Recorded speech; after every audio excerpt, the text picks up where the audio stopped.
Counsel, we may continue if you're ready with the witness.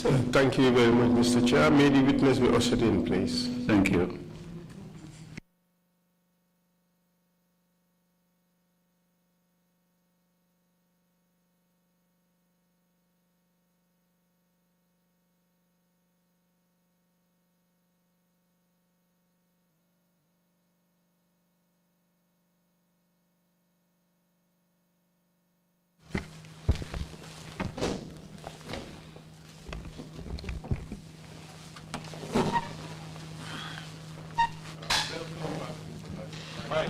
Thank you. May I remind you that you're still under oath?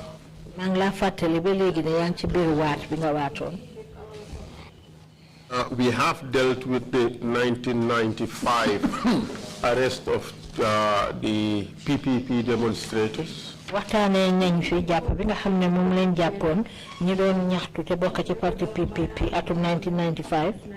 And that of Omar Jata, the friend of O.J. Jallo.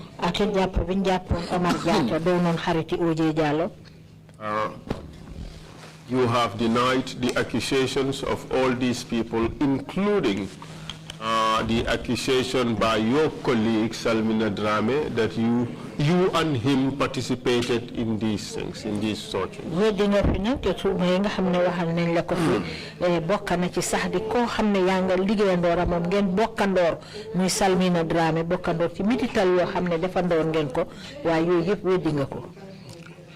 Now let's move on to 1996.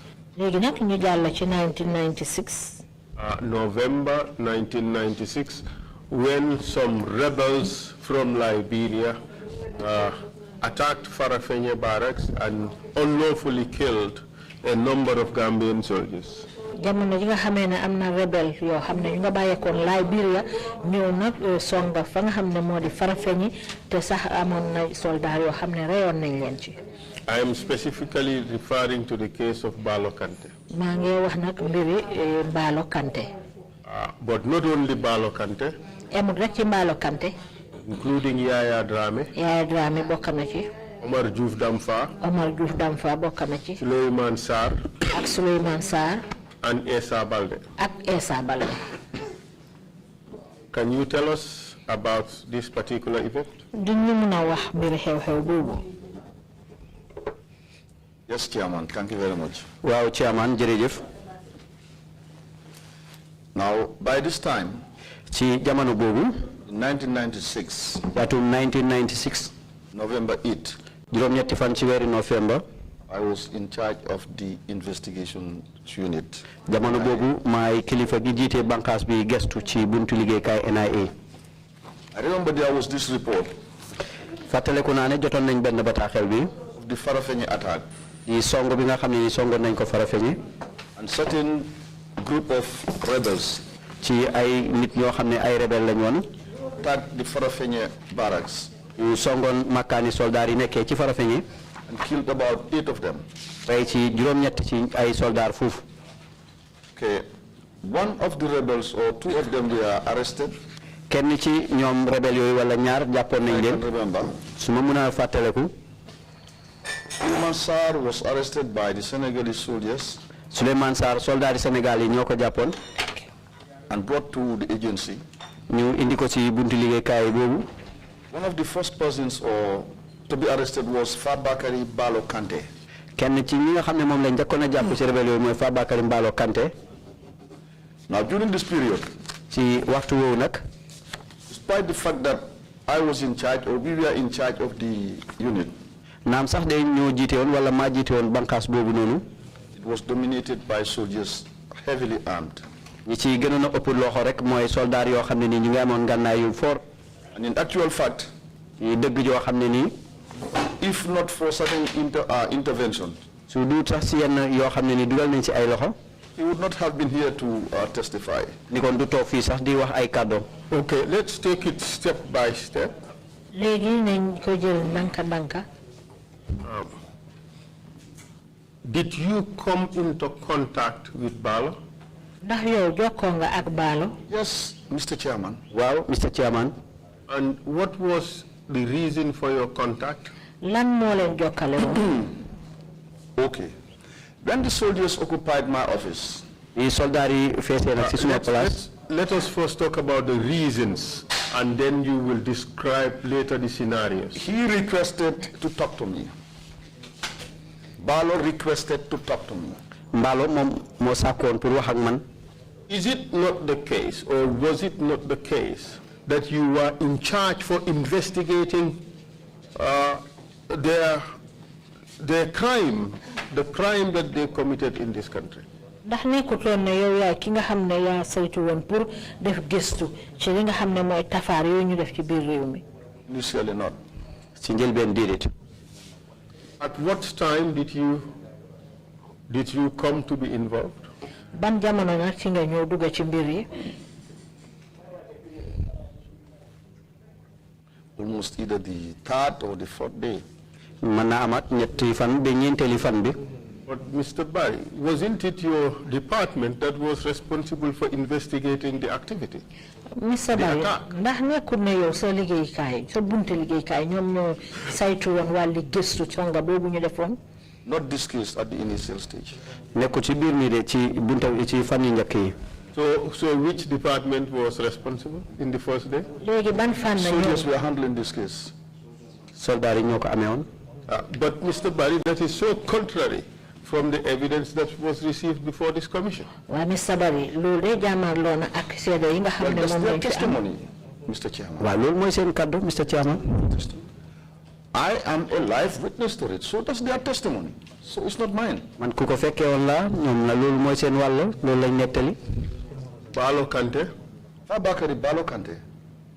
Fabakary Balo Kante. That may be all his names. That may be.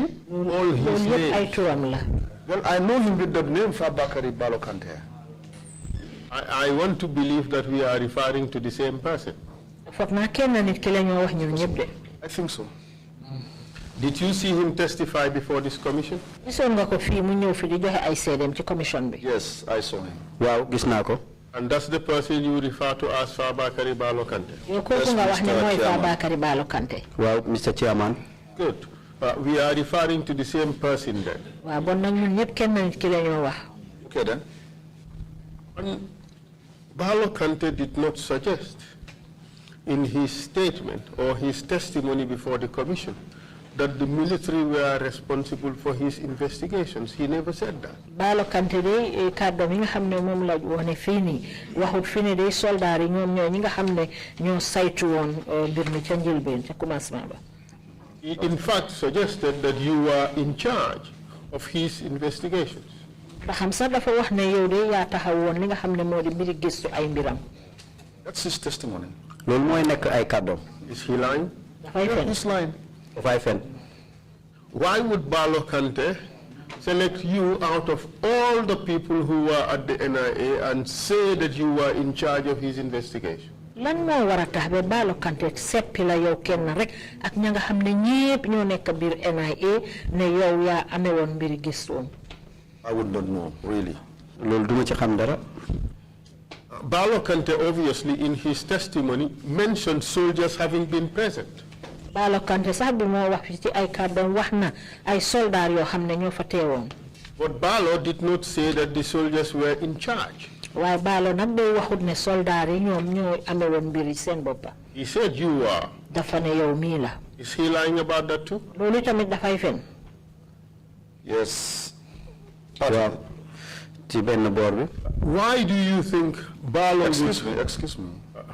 But I have received my answer. I guess that is enough. No, because there is a point that I have not explained. You said, because I said there were military present. The soldiers were present. ndax dama la wax ne soldat yi Saying, yes, soldiers were present. Yes. This is what I want to button up. Okay, let me ask my question. Perhaps maybe that would help bring out the same point that you want to talk about.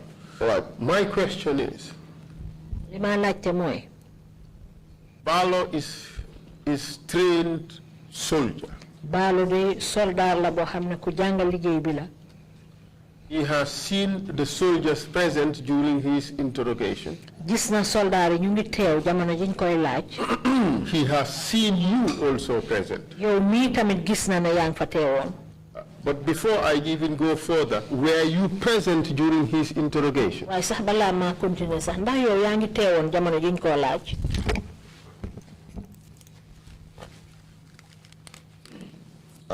Number one, Mbalo being a trained soldier. Mr. Barry, answer the question.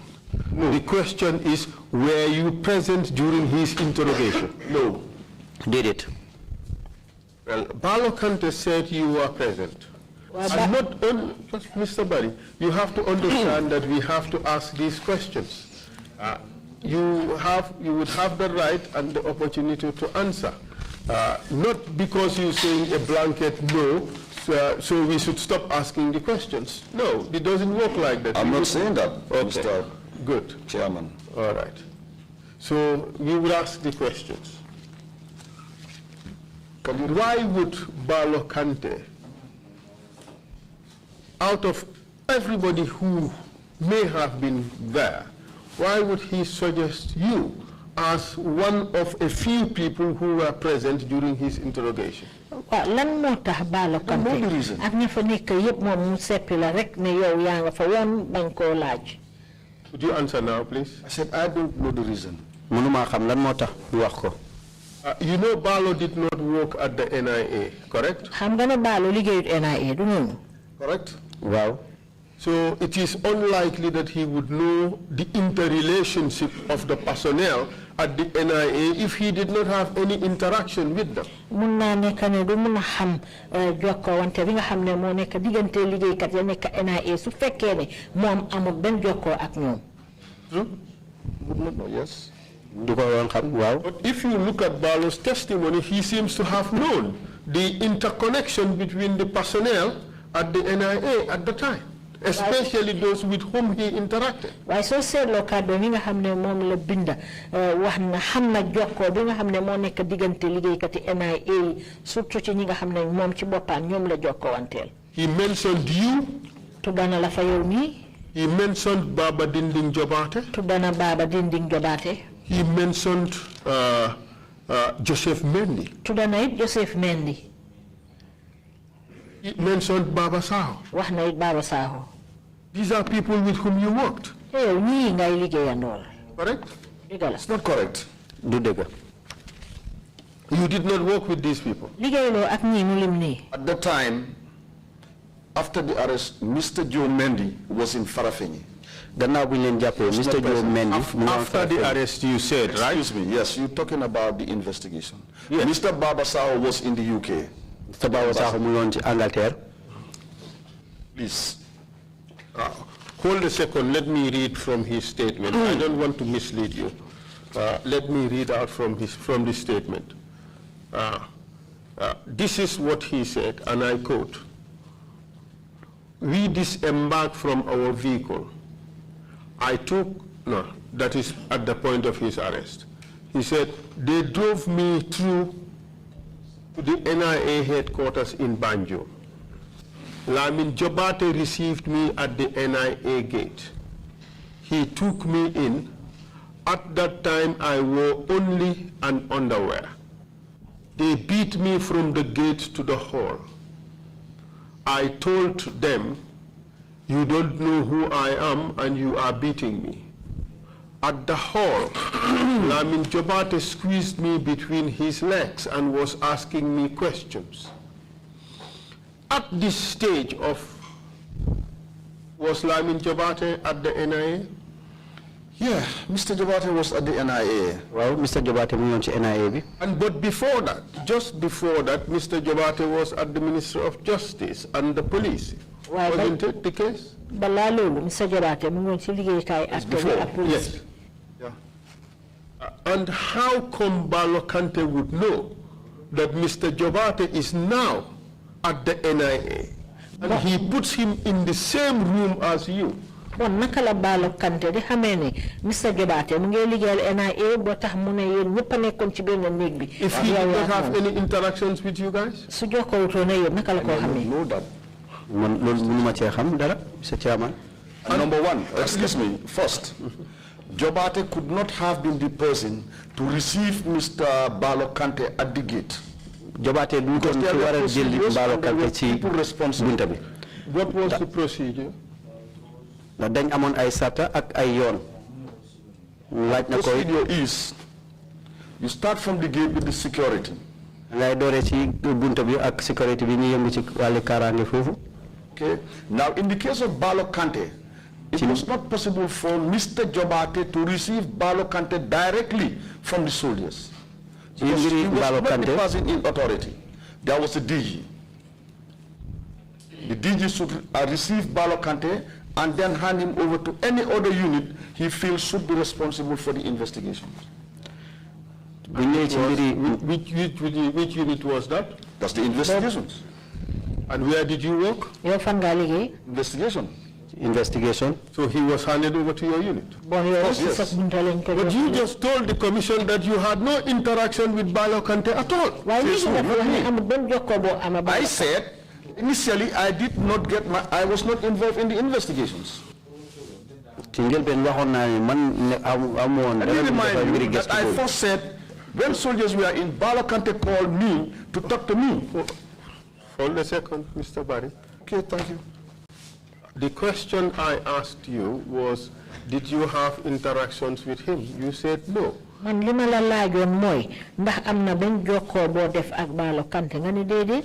You said you only came to be involved with Mballo Kanté after 3 days. Yow nga ne jokkoo bi nga am ak Mballo Kanté rek mooy gannaaw ñetti fan. After he asked to talk to you. Gannaaw boo xamee nga sàkk na pour wax ak yow. That's an interaction. Loolu jëflante la. Yes, but I am just repeating what you said. Do you confirm that that is what you said? After 3 days? Yes. But now I asked you, when Mballo was received, to which section he was taken to? You said investigations, correct? Waaw léegi laa la laaj ne la Mballo biñ ko indee fan lañ ko yóbbu nga ne investigation du noonu. And who was at investigations? You said it was you. Ma ne la kan moo fa nekkoon nga ne moo yow. Gate to the DG, from the DG escorted by the soldiers to the investigation unit. And who was there? I was in charge of the investigation unit. But to who was he brought at investigation? Kan lañ ko yóbbu foofu. I would not know who received him at the investigation unit. Investigation unit. Mr. Barry, you are in charge of investigations unit. Yes.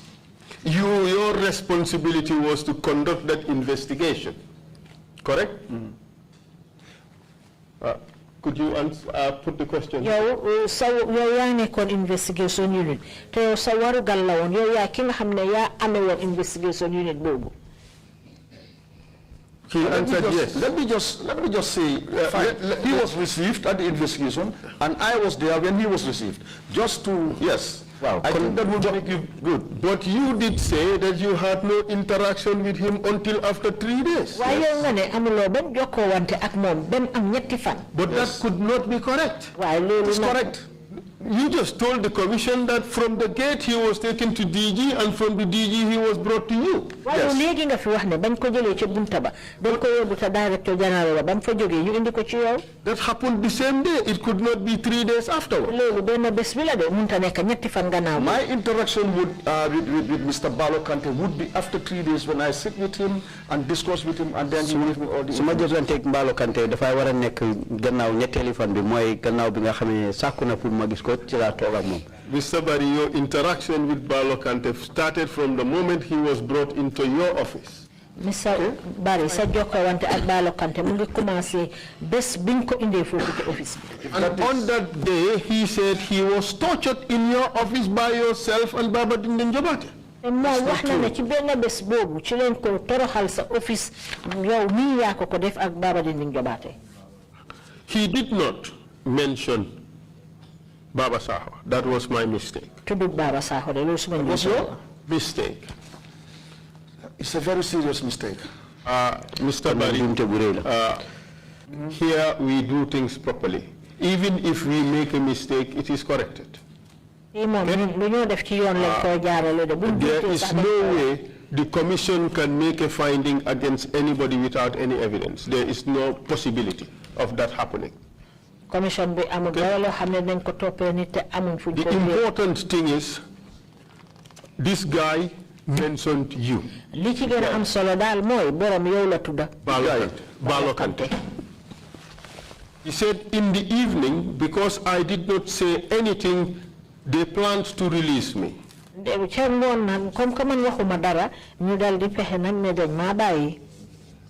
Yaya Drame was later brought in, and he revealed everything about me.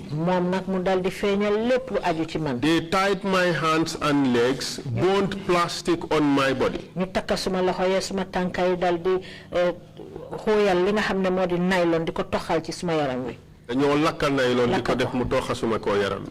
They told me after their beating I would not be able to function as a man again.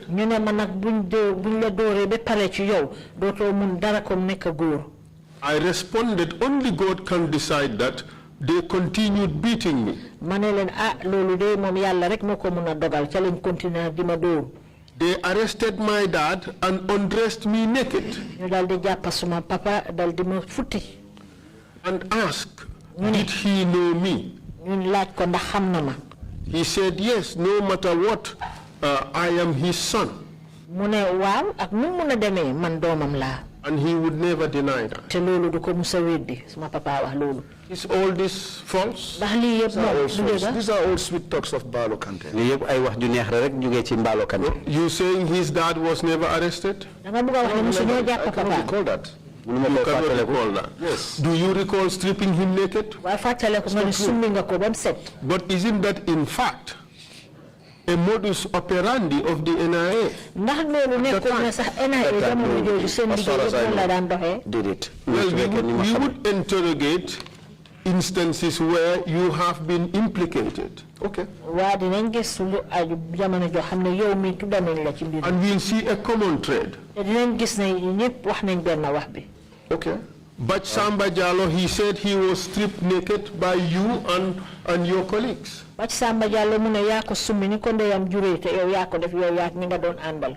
was your modus operandi. That's not correct. I've never been involved in such a thing. But why would Samba suggest that you undressed him, you stripped him naked, and that's not true? Why would he choose that description of torture?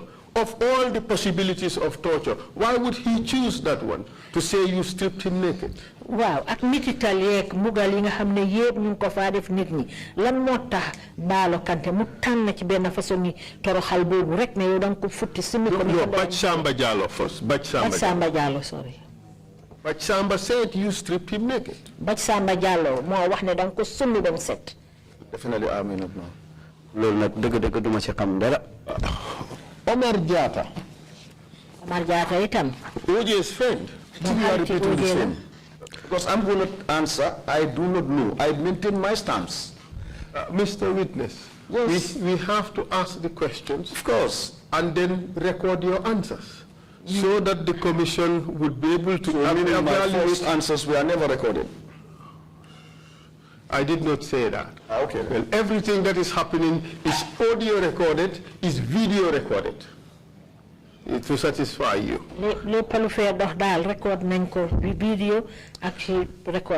What I am doing now is asking a completely different question. Mr. It cannot be a coincidence that several witnesses would accuse you of the same style of torture, and these people have no relationship with one another.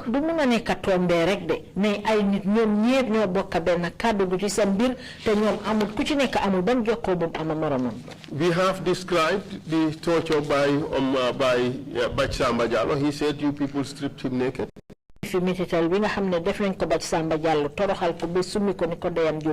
Omar Diatta, he said as follows. May I ask a question? When was that date? Bach Samba Jallo. This was 1995. The date of testimony. It should be, I think, 29. It should be 28 January 2019. What about Mr. Something Diatta? Omar Diatta, that should be recent. That should be recent.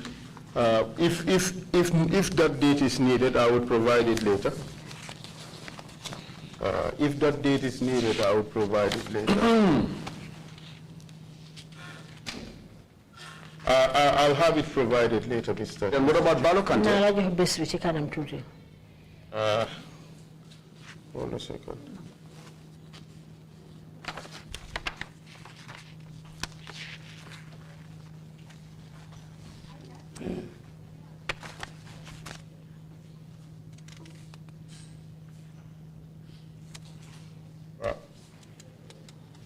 I can't give you the precise date yet. But yes, but the members of the legal team would give us those dates. They would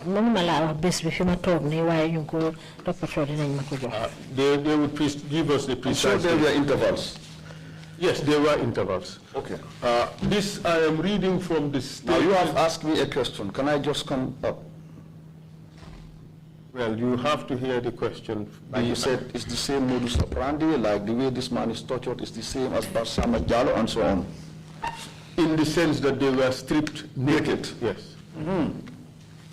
I said it's not true.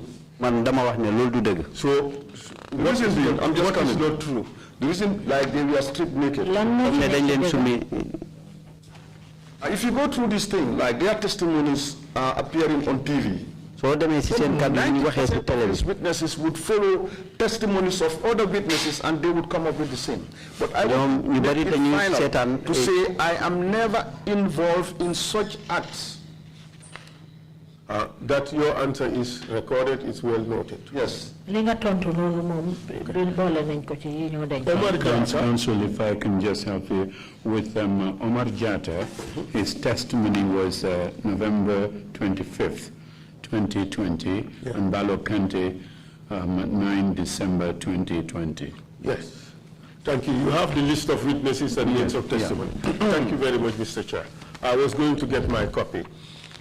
This is what Omar Jatta had to say. At the NIA complex, I was escorted at a large hall, and upon arrival at the hall, found about 12 to 15 individuals waiting for me. As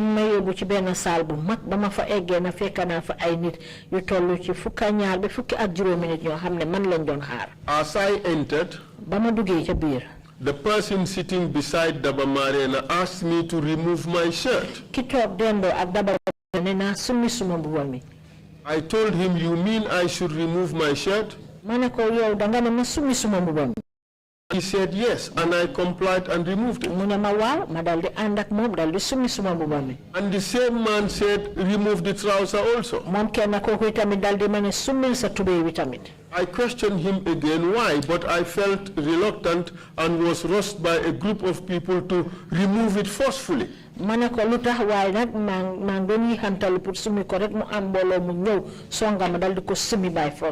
that moment, I complied and removed it myself and handed over my shirt and trousers.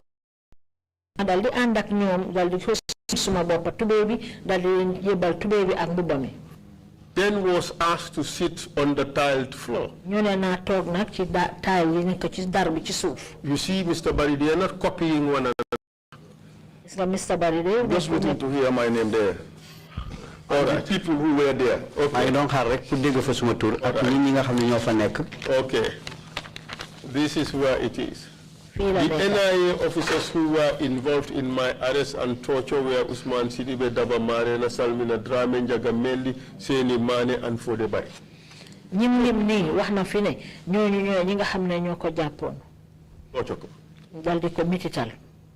Mr. Chairman, let me repeat it. Mr. Chairman, the final time. I have been saying, or I said here, that the people who were involved in that investigation was the counter-espionage unit headed by Mr. Marena. I'm sorry that I am mentioning his name, and may his soul rest in peace. I never want to. You can see all the time it's only Mr. FODAY out of University or Baba Sahel. No, Mr. Lead Counsel, I am never part of that. This man is not saying the truth.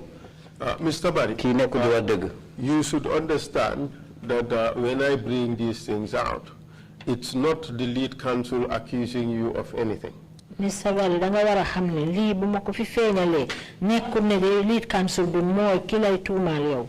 It is the evidence that we have before the commission. Lolu mom sédé yi nga xamne mom lañ jot fi ci kanam commission. I am now addressing it to the chairman. Okay. Chairman, I am not involved in it.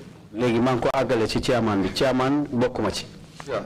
All right. So it is not lead counsel making accusations, just bringing out the evidence. I'm not saying that. I just wanted to be understood, please. Thank you very much. So both these two victims implicate you in tortures that are very similar. Ñaar ñi nga xamne day ñoo ci loru ñoom ñaar ñep ku ci nekk tuumal na la ci ay mbugal yoo xamne dañ ñuro dañu tek leen ko. You claim they are lying. Waaye nag yow nga ne waxuñ jëgg dañoo fen. Correct? Non la.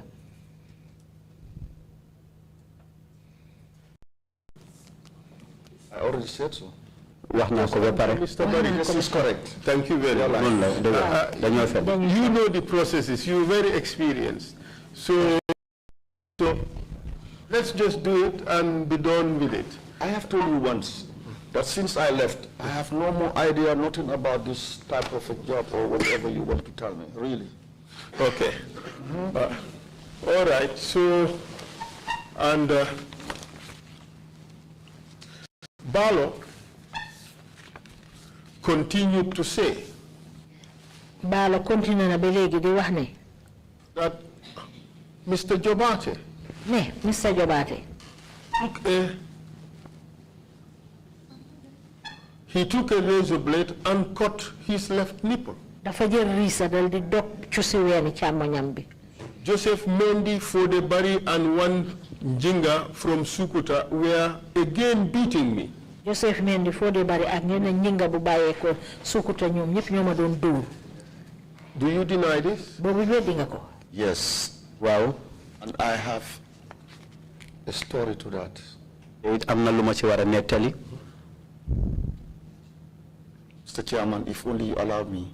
Mr. Chairman, bu fekke may nga ma may rek. Go ahead. Now the cutting of that nipple is a lie. Dogam ci wén bobu lolu fen la. That was not in the Gambia. Lolu amuton fi ci réew mi. Now for this case I traveled. My first travel was Tambakunda. Suma tukki bu ñëk mo nekkon Tambakunda. The very day I arrived in Tambakunda, bima agé Tambakunda with some military intelligence officers. Ak yenn ñoo xamné ni ay soldat lañ way ñuy dox ci mbiri xelawul lañ. Which year? Ban at la won? That must be 1997. I believe. Loolu ci atum 1997 la yaakar. With my late in-law Pa Habibu Mbaye. Ak suma goro Pa Habibu Mbaye ndem ci Yalla. Dana ko Yalla yërem. Tambakunda. The day we arrived, that was the day Kukoy left. Moy bes bi ñu demon Tambakunda bes bobu la Kukoy dem. This is where we met many of them. Ci lañ fekk nak ñu bari ci ñoom in Tambakunda. Ci ñoo xam ñu nekk ci kasso ci Tambakunda. Many of who? Like the Sofa group. Moy the Sofa group bi. What is Sofa? What is Sofa? This is a group of rebels headed by the then Kukoy Samba Sanyang. Yi genn kurel yi rebel lañ jité won ko na di Kukoy Samba Sanyang. And they were operating on a copper, I don't know, Operation Copperlet. That is what they said. Like trying to destabilize West Africa. Yëngu nak ci bunte yo xamné ni ñu melni pour xéjamal jammi diwani Afrique sowu jant fi di West Africa. I met many of them at Tambakunda prisons. Kana fa ñu bari ci ñoom ci kasso gi nekké ci Tambakunda. Statements were taken from them. Ñu dal di jël seeni cadeau. Then we proceeded to Ziguinchor. Ci kaw lool ci lañu continuer dem Ziguinchor. We were given 6 hours to leave Senegal. Waye nak juroom benn waxtu rek lañu mayon pour ñu génn bi Sénégal. That was we were lucky because we were on espionage. Té tamé nak ñun dañ amone chance sax ndax ñun ñu ngi doon di yédu kat lañ won. From there, ci biñ joggé ko ci loolu, I proceeded to Ivory Coast. Ci la dem Ivory Coast. Myself and Baba Dinding Jobate. Man ak Baba Dinding Jobate. Again, ben légui rek on our arrival we were blown because already agé fofu rek ci lañ ñu wéjé from our headquarters already informed the mission, that is the Gambian mission, the consular, that Mr. Barry and Mr. Jobate are coming, and this is the reason they are coming. Okay,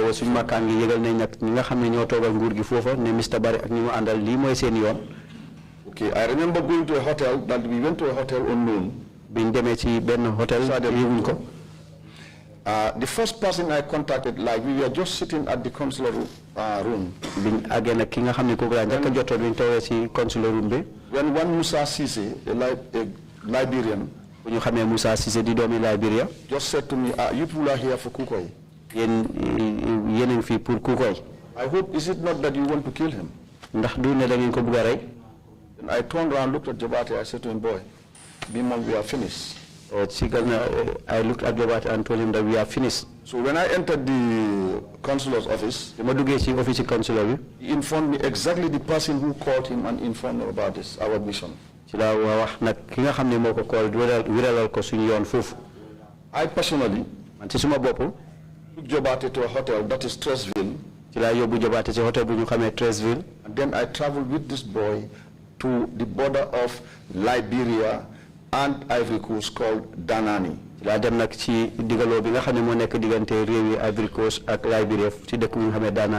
During my evidence or whatever collection there, I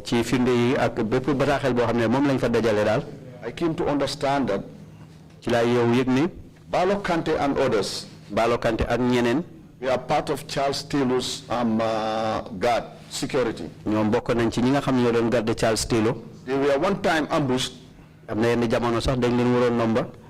one of them, that is a Gambian called Mumudum Sukeba Sisi, was buried alive. And Balo Kante was one of the captures. That is where he was tortured. Now, let me finalize. Let me just stop there, because if Balo Kante's nipple was cut, how and where was he treated in the Gambia? Nowhere. Then he lied to the commission. Mr. Barry? Yes. Mr. Barry? What your testimony has not said, yes, is what his torture in Liberia entailed. He's never been tortured by Jobate, nor me, nor his nipple been cut by Jobate. We will come to that. Okay. What did his torture in Liberia entail? Were you told? That was the other counterpart of the Charles Taylor thing. Did they tell you what was done to him? Yes. He was tortured. But finally, they counter-attacked and they were rescued. But the fact that he was tortured does not mean that his nipple was cut. Of course. But you just guess it. You just guess it. Guessing me? Yes. No, I was on the ground. Look, you said, look, Mr. Chairman, I'm not guessing. You said he was tortured. I want you to withdraw that before I make any other statement. Mr. Barry, what would I withdraw? No, what is that I am guessing? I'm not guessing. I am telling you what I have collected. I asked you the question, what did his torture entail? You say he was tortured. What was done to him? You said he was tortured. I said that is where his nipple was cut. You never said that before. Of course, I said so. You never said that, Mr. Barry. I said so. You did not say that. You may be saying that now, but you did not say that before. So that is why I asked you 3 questions. His nipple was cut. What his torture entailed. Now, you said he was tortured. Can we just this? Yes, he was tortured and the nipple was cut at that place. How do you know that? I was informed. Danani. Which nipple was cut? Well, I don't know, the left or whatever. So this is at best hearsay. It is as best hearsay. Correct? No, as far as that... Mr. Barry, in law we call it hearsay. In law? Yes. I have heard somebody tell me that this is what happened. That is hearsay. You agree? In my own art, it is not a hearsay. Mr. Barry, it cannot be anything other than hearsay. Mr. Barry, if you take it like that, you're fine. I have no problem with that, Mr. But that is the law, Mr. Barry. Whether you accept it or not, that is the law. Because you have no first-hand knowledge of what has happened. You are just told by somebody.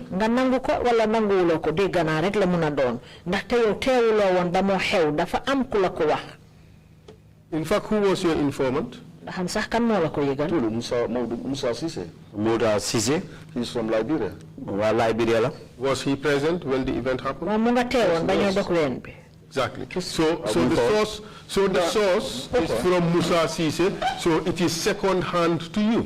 So it is therefore hearsay. But even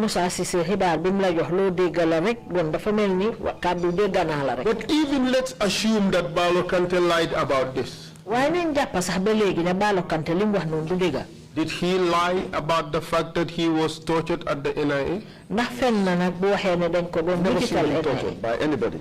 But even the colleagues with whom you work, who were present, said that he was tortured by you, Jobate, and others. Sorry, that's not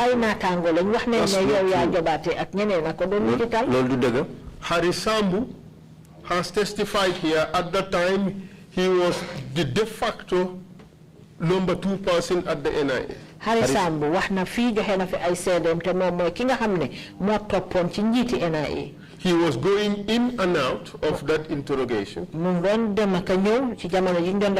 Chairman, that is his testimony. Mr. Barry. I am saying, Mr. Barry. I am never involved in the torture of Mr. Barry. You understand this process. Mr. Barry, what is going on? You have led a lot of criminal investigations that have ended up either in court or in commissions or in some form of inquiry. You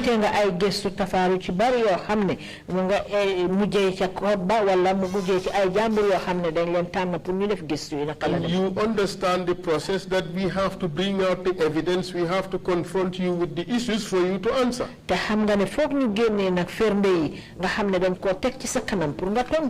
Whether you had answered a question before or you've been confronted with particular issues before does not change the fact that we have an obligation to bring these things forward to give you the opportunity to answer so that we can have an accurate record of your reaction to these allegations.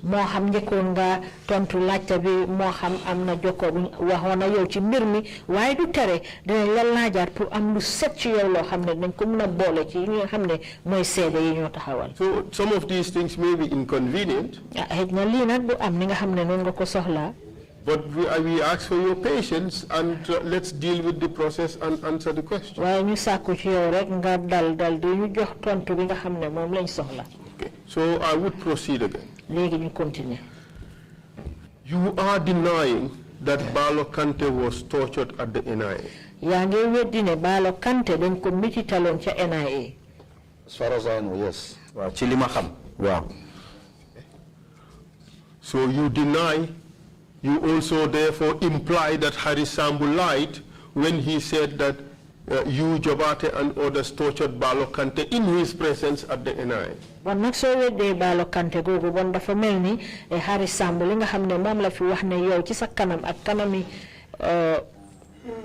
who else sorry yow ci sa kanam dal amna metital yo xamne def nañ ko fa Balo Kante.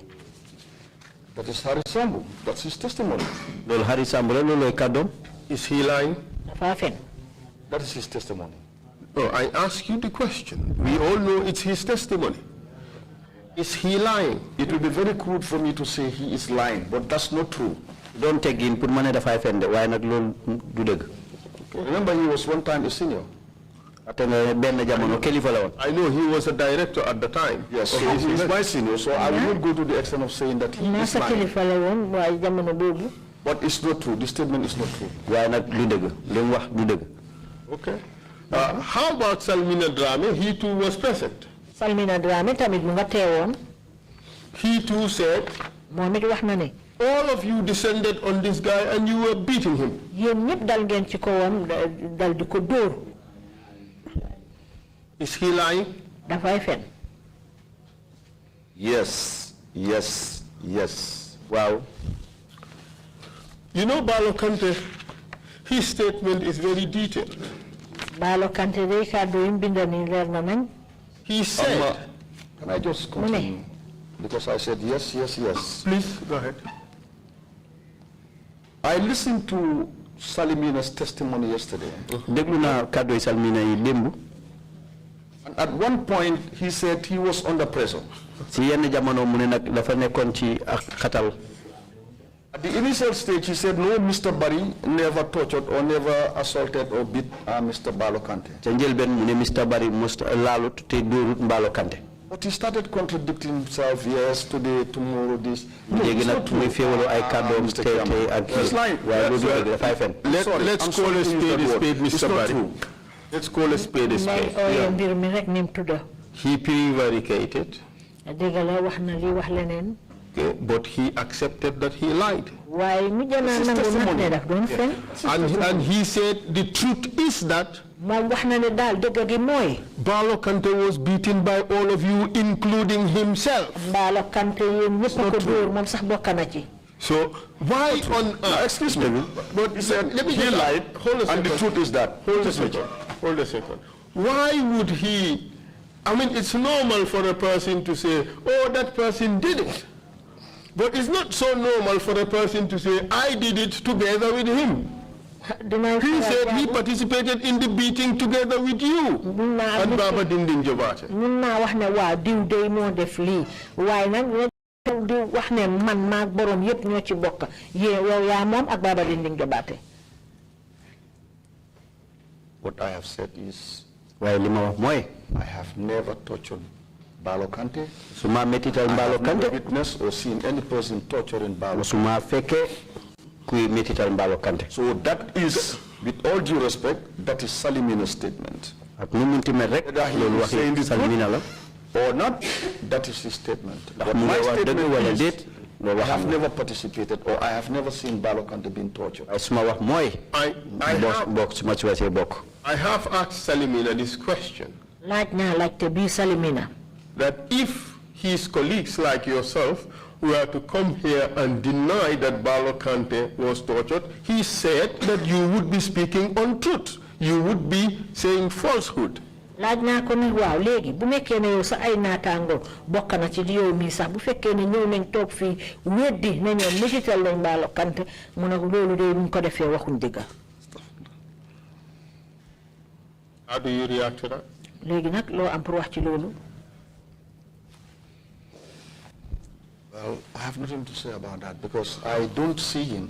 I would not believe that a normal person would behave that way. Number one, he also, just a moment, he also thinks that a normal person who was there and knew what happened would not come here and deny that Balo Kante was tortured. Moom tamit wax na itamit ne nit koo xam ne ànd naa sagom du ñëw toog fii fekk na yëpp ba pare ñëw toog fii weddi ne Balo Kante dañ ko metital.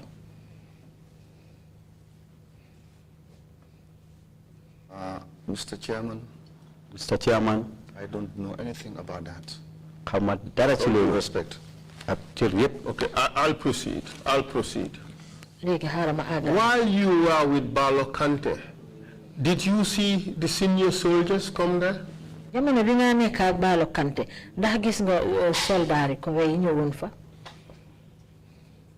Kilifay soldaar yi ñëw fa. Maybe the only person I can remember here would be Babukar Jata. Kenn rek laa mën a fàttale ko ci kilifay soldaar yi mooy Babukar Jata. Would you also remember Samsidine Sarr? Who, according to my understanding, was de facto number 2 in the army at the time.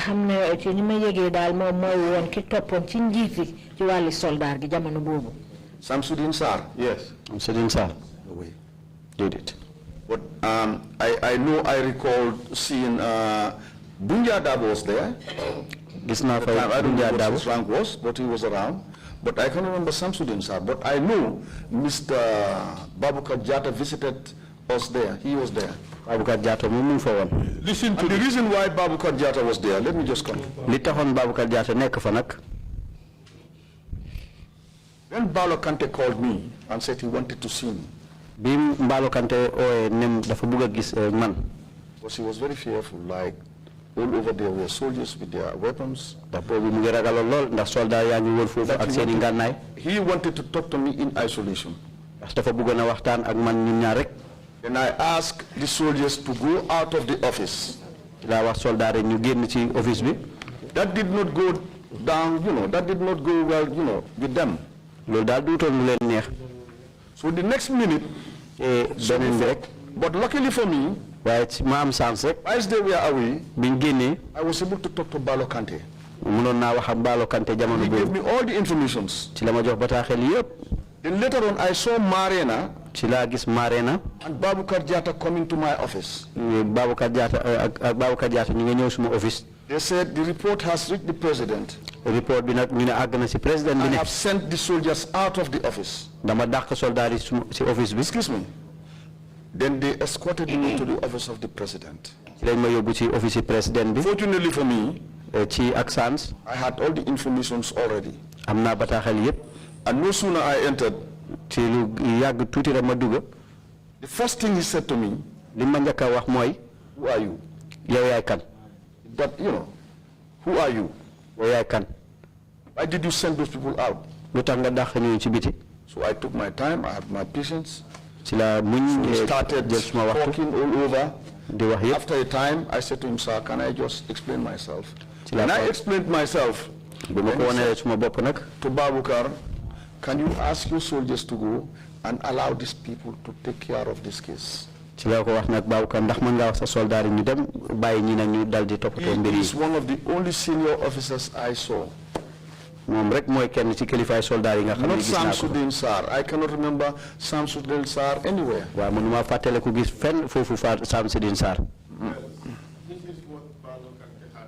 Need cancel your mic. Okay. Thank you. This is what Balo Kante said about this issue. He said, Samsudin Sar, the then deputy commander of GNA, came and pushed me and I fell down. Babukar Jatta, the then commander of GNA, told them not to beat me because they do not know why we did what we did. Babukar Jatta na ci la ne buñ me door ndaxte ñom xamuñ def li nga xamne mom lañ def xamuñ lu tax ñu def ko. And when he testified, he said Samsudin Sar kicked him on the ribs while he was and hit him several times. Is he lying? I may not know, but I was never present when Samsudin was there hitting him or doing whatever he's claiming.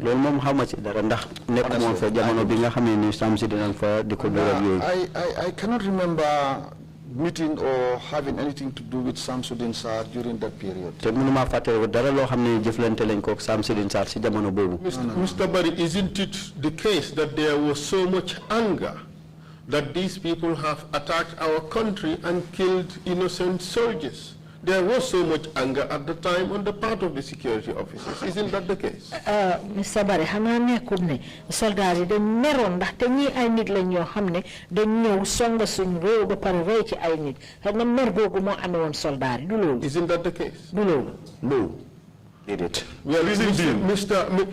Barry, you've answered. You have the reason being, Mr. Chairman. Okay, go ahead. If these soldiers were angry or they have any anger in them, nothing could stop them from getting these people. I would not risk my life, and no other person would risk his or her life. That's not correct. The evidence we have is that all of you descended on these people and beat them mercilessly. That's not true. Mr. Barry, I have never beaten him. We have to follow the protocol.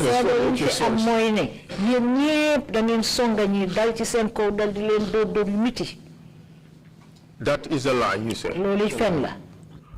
I have read something allegedly written by Samsidin Sarr, and he claimed, according to the article, I don't know who the author is, it's just claimed to be Samsidin Sarr. It claimed that Samsidin Sarr arrived at the NIA when this person was being interrogated. Samsidin Sarr munga egga fofu ca NIA bi ñoo laaj Mballo Kante. And he was angry because these people have killed Gambian soldiers. Dafa meron ndaxte ñi dañu bay ay soldari réew mi. And that anger is understandable. Te lolu mer gogu mom jaadu na. But you seem to deny that anger. Wax yow yaa ngi weddi mer gogu. Denying. I said I am not aware of it. And if somebody outside is making any article like Samsudin Sarr was there because of anger, blah, blah, blah, not a witness or not anybody, an investigator, how would I take such a statement? The author claimed, who read the article? Not the author claimed that it was Samsudin Sarr writing it. So I have to portray the facts right. I cannot vouch, I cannot say with certainty that it was Samsudin Sarr. I cannot. But I know that the author claimed to be Samsudin Sarr. Is that a credible thing? Yes, it is. To you it's credible, to me it's not. In the article, Samsudin claimed that he kicked the person, he kicked Mballo Kante.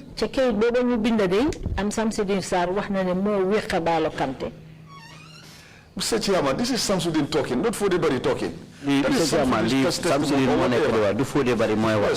Honestly, is the author lying about kicking Mballo Kante? I have not seen Samsudin Sarr there. Nor have I seen him kick Mballo Kante. The first thing is to see Samsudin Sarr around. And the second thing is to see him kick Mballo Kante. But the reality, the evidence seems to suggest that you are just trying to shield yourself from torture by trying not to know what may have happened there. By saying all these things did not happen because you want to shield yourself from torture. Why li ferne gi moy dal ne yow dal da nga bëgg génné sa bop ne bokkon nga ci mitital yoyu lolu motax nga laxu ci gannaaw rek fekkew ma gisuma yeguma. How do you respond to that? Mr. Chairman, in our pre-trial briefing yesterday, I told you about it. I cannot Mr. Chairman, I will not lie. If I had tortured Mr. Mballo Kante, I was going to say so. Of the highest degree. With all due respect, I have never participated in it. I've done it, but I've seen Samsudin Sarr doing it. Not seen Samsudin Sarr there. I said I saw Mr. The CDS Babukar Jata, who was accompanied by Marina, because Marina was then an attaché to the office of the president from the NIA. I saw him come and they said, why should I kick the soldiers out? Then they escorted me to the president, Mr. Jamne, and then on arrival he started, rolling his eyes. And when did that happen? Day one? No, not day one. Not day one. When did it happen? I know it must be after day 3, 4.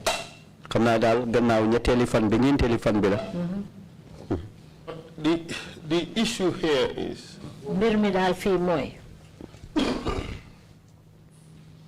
you have several witnesses. Victims, perpetrators, and your colleagues. All of them accept that these people were tortured. And all of them implicate you in that torture. Are you suggesting that these people connived to implicate you in this torture? I'm not saying that. But do you think that it is a coincidence that all these people would implicate you in this torture when you did nothing wrong? Would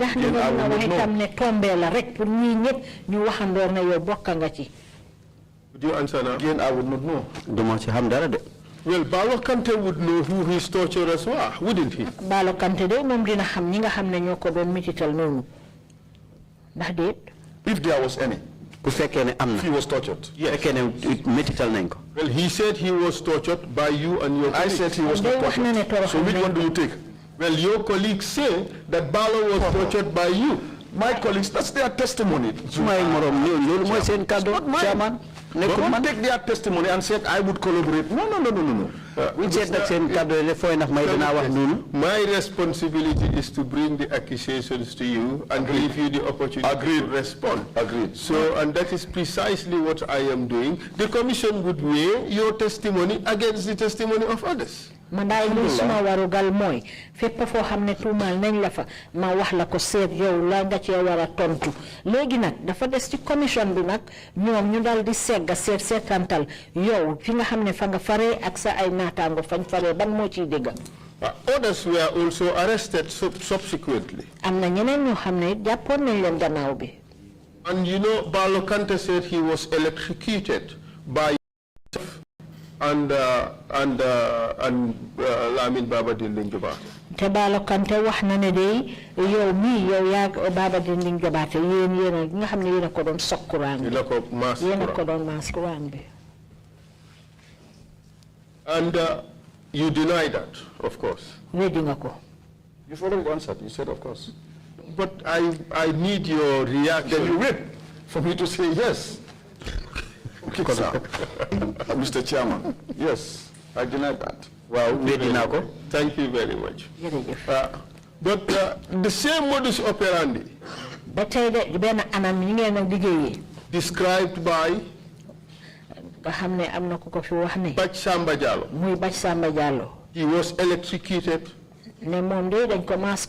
by yourself and Daba Marina and others, which you deny. Correct? Correct. Wow. Omar Jatta also described the same process again. Being electrocuted by you and the others. And he mentioned Daba Marina and Salmina. What's the statement of Omar Jatta? What his statement? Yes. What do you mean by that? Like, can you just go over it? And who were the people? I have read it out to you. He said the NIA officers who were involved in my arrest and torture were Usman Sidibe, Daba Marina, Salmina Drame, Njaga Mendi, Seni Mane, and FODAY. That's the team for the counter-espionage headed by Marina. So I said no. That's why not be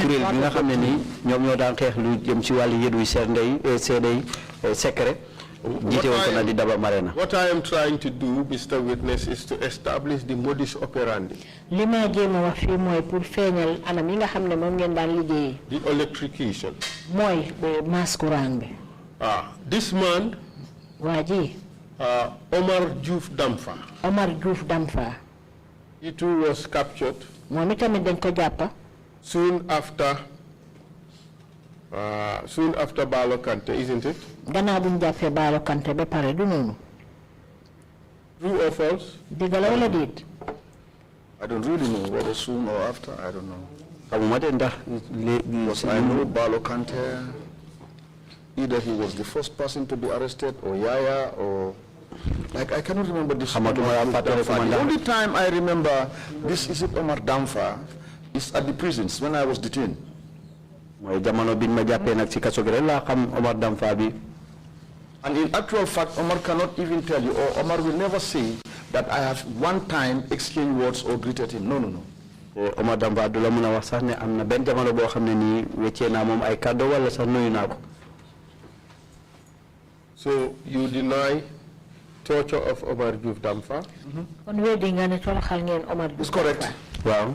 You deny torture of Suleiman Sarr? weddi nga tamit Suleiman, how can you torture Sarr. Suleiman? Suleiman Sarr, never. Suleiman Suleiman Sarr. Sarr naka lañ ko métti. You don't even have access to Suleiman Sarr. ñoo jot Suleiman mënuñ koy laaj sax. You deny torture of Essa Balde? weddi nga toroxal Essa Balde. No, Essa Balde did it. You deny all that? te weddi nga ko. weddi naa yëpp. Okay. I will just move on.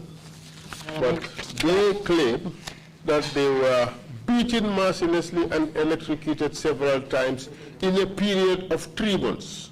ñoom day wax nañ ne door nañ leen ay door yu métti ba pare tamit ay yoon ñu ngi leen di maas ay courant lu dem ba ci diiru 3 weer. You deny that? They claim. Yes. I also claim no. ma it dama wax déedéet. All right. The commission would assess who is speaking the truth or not. In essence, Mr. Barry, you denied completely,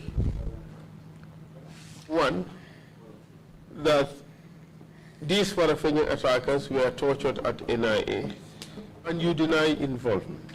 weddi nga ne waa léegi commission bi dinañ seet la na ciy dëgga waaye ñu xamal la ne weddi nga ne bokk nga ci mitital ñi nga xam ne ñoo songoon Farafenni. That's my honest truth. loolu mooy suma dëgg. Even though the victims implicate you? fekk na sax ñi nga xam ne ñoom ngeen teg mbugal googu wax nañ ne bokk nga ci. Even though your colleagues implicate you? ñi nga xam ne sax ñooy sa ay liggéeyandoor nga defandoor koo ñoom wax nañ ne bokk nga ci. A senior to you and a junior to you? ñi nga xam ne sax ñoo la féete kaw ci wàllu liggéey bi ak ñi nga xam ne ñoo la féete suuf. All incriminate you? ah ñoom ñëpp wax nañ ne bokk nga ci. They are all lying? ñoom ñëpp dañoo fen. Correct? dëgg la. More than correct. dëgg la. Okay, let me move on to another topic. léegi ma jàll ci leneen. So it means loolu lim tekki nag mooy ne. Bach Samba Diallo Bach Samba Diallo. lied against you. ah daf la fenal. Correct? Yes, Mr. Chairman. waaw Mr. Chairman. And your colleagues who claim to have been present also lied against you. sa naataango yi nga xam ne wax nañ ne ñoom ñu ngi fa teewoon ñoom itamit dañ la fenal. Your statements are not true. moom itamit li wax du dëgg. See, I'm trying to Omar Jata answer because of my senior there, Mr. Hari Sambu. Actually, it's not true. I would not say to him he's lying. suma kilifa He boobu did de not lie here. Hari Sambu du ma wax ne dafay fen de. du cër pour ma wax loolu waaye nag li nga waxul dëgg. Cër bu ma ko jox la. It's just a respect. Waaw, parce que suma senior la woon. because he was my senior. So there is nothing wrong with dinaa dem down pour disrespect ko. so I will never disrespect him. Mu wax mu def lu mu na Either he say or he do. boss la woon rek jeex na. when he was my boss. it's finished. The point is well noted. waa loolu bàyyi nañ ko xel bu baax. Omar Jata, Omar Jata. he too implicated you. moom tam wax na ne bokk nga ci de. He too is lying. moom it dafay fen. And this is a separate incident, by the way. lii yëpp ay xew-xew yu ute la de. He too is lying. moom it dafa fen. Okay? So Balo Kante too is lying. Baalo Kante itam dafa fen. And your colleagues who were present when he was alleged to being tortured, they too are lying. sa liggéeyandoor yi nga xam ne What is colleagues? wax na ne dañ ko doon mitital ñu fa teewoon ñoom tam dañoo fen. ñi ñooy sa Mention that, and I already nawle. said so. Mr. Barry, these are different incidents. lii ay xew-xew yu ute lañ. Okay. I am saying all those statements are not true. maa ngi waaye wax wax ne kàddu yooyu yëpp du dëgg. I am putting it in the record one by one. Okay, okay. dama ko bëgg a dugal ci biir seede yi benn benn. That's right. So for Bach Samba, for Omar Jata, for Balo Kante, for Omar Diouf Damfa, and all that, all the witnesses lied who testified here and incriminated you. They lied against you. mbiri ñii mu lim nii yëpp bon seede yi fi wax yëpp wane ne yow bokk nga ci ñoom ñëpp dañ la fenal dañ fen. waaw. Okay, so now let's move on to another topic. Let's go to 2000, year 2000. léegi nag ñu dem jàll ci leneen atum 2000. Ibrahima Barrow and Omar Dabo. Ibrahima Barrow ak Omar Dabo. Yes. Do you remember the Lalo Jaite case? Tele ko nga mbiri Yalo Jaite. Can you tell the commission what happened? Nga wax commission bi lu xew.